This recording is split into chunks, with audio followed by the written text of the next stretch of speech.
It all begins in the home with the family, and it's a big challenge to families these days. And I think the big challenge is to live the culture, but also the values that we have in Indian country. And I see something going on in Indian country that's very interesting because they're struggling to maintain their culture and their values, and this is a real struggle in Indian communities today. You talk about respecting Mother Earth, and you go out on the reservation, it's littered with Pampers. So that tells you something about that community. And I think that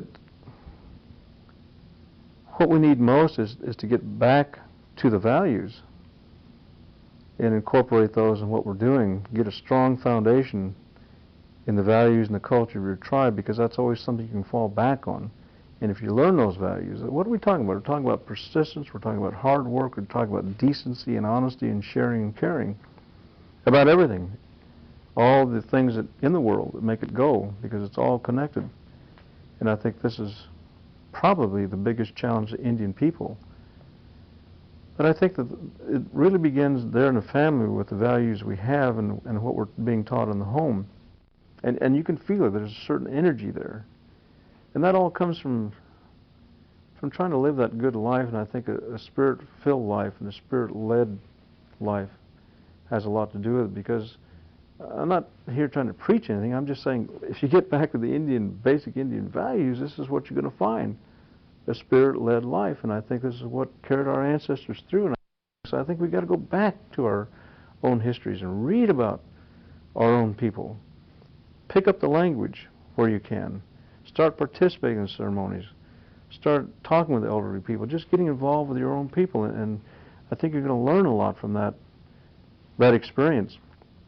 So I think being with Indian people and getting back those values and the training is really what's going to be the big challenge.